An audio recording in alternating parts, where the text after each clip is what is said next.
உலக மக்கள் அனைவருக்கும் வணக்கம். இப்போது நாம் ஒரு ஜாதகருக்கு யோகம் தருவதில் ராகு பெரியவரா அல்லது கேது பெரியவரா என்பதை பற்றி பார்ப்போம். பொதுவாக ராகுவும் கேதுவும் மிலேச்ச கிரகங்கள். மிலேச்சர்கள் என்றால் அந்நிய பாஷையை பேசுபவர்கள், அந்நிய நாட்டைச் சேர்ந்தவர்கள் போன்றவர்களின் தொடர்பை ஏற்படுத்தி கொடுக்கக்கூடிய கிரகங்கள் என்று பொருள். ராகு கேதுகளுக்கு 12 ராசிகளில் எந்த ராசியும் சொந்த ராசி கிடையாது. அவர்கள் அமரும் ராசியை பொறுத்து நல்ல பலனையோ தீய பலனையோ தருவார்கள். இதர கிரகங்களை டெலஸ்கோப் என்னும் தொலைநோக்கி மூலம் பார்க்கலாம். ராகு கேதுகளை பார்க்க முடியாது. அவைகள் நிழல் கிரகங்கள். ராகு கேதுகளை பொறுத்தவரையிலே எந்த ராசியில் இருக்கிறார்களோ அந்த ராசியை தனதாக்கி கொண்டு அந்த ராசியினுடைய காரக பலன்களையும் அந்த ராசிநாதன் தரும் பலன்களையும் தானே கையில் எடுத்துக்கொண்டு செயல்படுவார்கள். ராகு கேதுவை பொறுத்தவரையிலே அவர்களுக்கு ஸ்தான பலம் நிறைந்த இடம் ஜாதகத்திலே 3ஆம் இடம், 6ஆம் இடம், 11ஆம் இடம் என்று சொல்லப்பட்டுள்ளது. 3, 6 ஆகிய 2 இடங்களிலே ராகு கேதுகள் சுமாரான பலனைத்தான் தருவார்கள். 11ஆம் இடத்திலே உயர்தரமான பலனை தருவார்கள். 11ஆம் இடம் என்பது லாபஸ்தானம், ஆதாயஸ்தானம். லாபஸ்தானத்திலே இருக்கக்கூடிய ராகு கேதுகளை அந்த வீடு கொடுத்த கிரகம் பார்த்தாலும் இணைந்தாலும் நல்ல பலனை தரும். அடுத்து குருவினுடைய பார்வை ராகு கேதுகளுக்கு இருந்தால் அவர்கள் தரும் தீய பலனை கட்டுப்படுத்தும், சுப பலனை அதிகப்படுத்தும். ராகு கேது ஆகிய இருவருக்குமே புதன், சுக்கிரன், சனி ஆகிய மூவரும் நட்பு கிரகங்கள். ராகு கேதுகள் குருவின் தனுசு வீட்டிலோ மீன வீட்டிலோ அமர்ந்தால் நல்லது. குருவோடு இணையும் ராகு கேது, குருவின் பார்வையை பெறும் ராகு கேது, குரு வீட்டிலே இருக்கக்கூடிய ராகு கேது, குருவின் நட்சத்திர சாரத்தை பெறும் ராகு கேது தீய பலனை தரமாட்டார்கள் என்பது ஜோதிட விதி. 11ஆம் இடத்திலே அமரும் ராகு கேதுகள் உயர்தரமான பலனை தருவார்கள். அவர்கள் லக்னாதிபதியின் பார்வையை பெற்றிருக்க வேண்டும் அல்லது லக்னாதிபதியின் நட்சத்திரத்திலே அமர்ந்திருக்க வேண்டும். அடுத்து வீடு கொடுத்த கிரகம் தீதுபட்டிருக்க கூடாது. அதாவது லாபாதிபதி தீதுபட்டிருக்க கூடாது. 2, 5, 8, 11ஆம் இடங்கள் பணபரஸ்தானங்கள், அதாவது அடிக்கடி பணம் தரக்கூடிய இடங்கள். 11ஆம் இடம் என்பது லாபஸ்தானம், ஆதாயஸ்தானம் என்றாலும் பணம் தரக்கூடிய ஸ்தானங்களில் ஒன்றாக வருவதால் அதிகமான லாபத்தையும் பண வருமானத்தையும் ஜாதகர்களுக்கு தரக்கூடிய இடம். ராகு கேதுவுக்கு வீடு கொடுத்த கிரகம் நீசம் பெற்றோ அஸ்தமனம் பெற்றோ 6, 8, 12 ஆகிய மறைவு ஸ்தானங்களிலோ இருந்தால் ராகு கேதுகள் 11ஆம் இடத்திலே இருந்தாலும் நல்ல பலனை தருவதற்கு வாய்ப்பில்லை.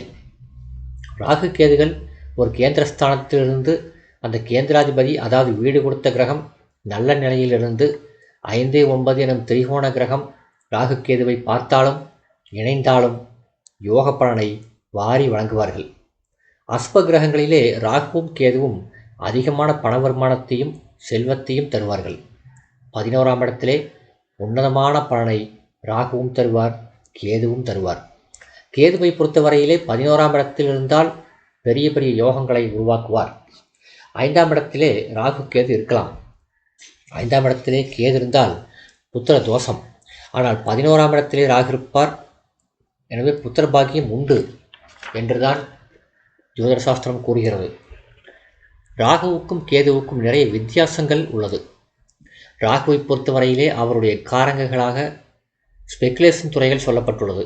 சூதாட்டம், லாட்டரி, ரேஸ், பந்தயம் போன்ற துறைகள். ராகு பலம் பெற்று, அதாவது ஒரு கேந்திரத்திலே இருந்து ஒரு திரிகோணாதிபதியுடைய தொடர்பை பெற்றாலும் ஒரு திரிகோணத்திலே இருந்து ஒரு கேந்திராதிபதியுடைய தொடர்பை பெற்றிருந்தாலும் உன்னதமான யோக பலன்களை இந்த ஸ்பெகுலேஷன் மூலமாக தருவார். 11ஆம் இடத்திலே வலுப்பெற்ற ராகுவும் ஸ்பெகுலேஷன் துறைகளிலே அதிகமான பலனை தருவார். 3, 6, 11 என்று சொல்லப்பட்டிருந்தாலும் 3, 6 சுமாரான பலனைத்தான் ராகு கேதுகளுக்கு தரும். 11ஆம் இடம் உயர்தரமான பலனை தரும். கேந்திர திரிகோண ராசிகளில் ராகு இருந்து அது குருவால் பார்க்கப்பட்டாலும் வீடு கொடுத்த கிரகத்தால் பார்க்கப்பட்டாலும் அந்த வீடு கொடுத்த கிரகம் கேந்திரஸ்தானம் அல்லது திரிகோணஸ்தானத்திலே வலுப்பெற்று அமர்ந்திருந்தாலும் உயர்தரமான பலனை தருவார்.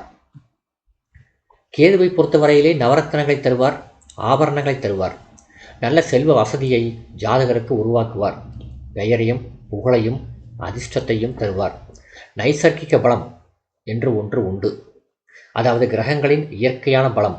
அதன்படி சனியை விட செவ்வாய் பலம் மிகுந்தவர், செவ்வாயை விட புதன் பலம் மிகுந்தவர், புதனை விட குரு பலம் மிக்கவர், குருவை விட சுக்கிரன் பலம் மிக்கவர், சுக்கிரனை விட சூரியன் பலமானவர், சூரியனை விட ராகு பலமானவர், ராகுவை விட கேது பலமானவர்.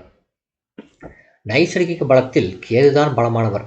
ஆனால் யோகம் அதிர்ஷ்டங்களை தருவதிலே ராகுவை கேது மிஞ்ச முடியாது. ராகு கேதுகள் 7ஆம் இடத்திலே இருந்தால் அது களத்திர தோஷம், அது சர்ப்ப தோஷம் என்று சொல்வார்கள். 7ஆம் இடத்திலே இவர்கள் அமர்ந்தால் திருமணத்தை தடை செய்வார்கள், திருமணத்தை தாமதப்படுத்துவார்கள், திருமண வாழ்க்கையிலே இடையூறை ஏற்படுத்தும்.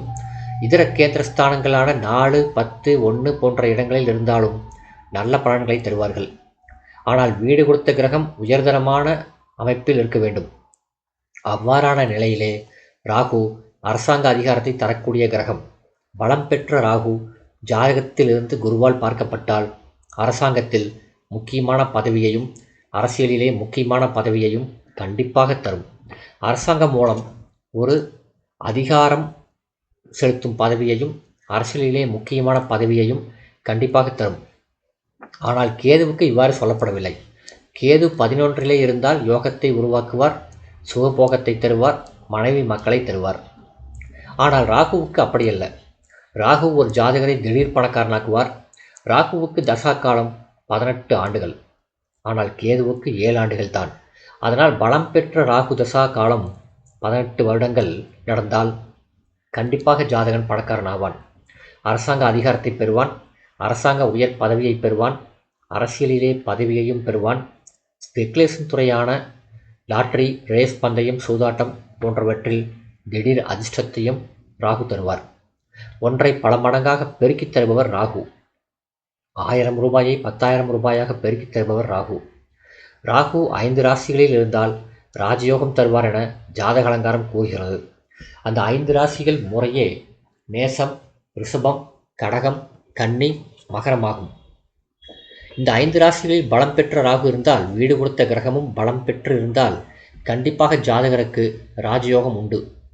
அந்த ராஜயோகத்தின் பயனாலே ராகு தசையிலே ஸ்பெகுலேஷன் துறைகளிலே எதிர்பாராத விதமாக திடீர் பணம் பெற்று செல்வத்தை குவிக்கக்கூடிய நிலையை தரும். ஆக அந்த ஜாதகர் அதிர்ஷ்டசாலியாக இருப்பார்.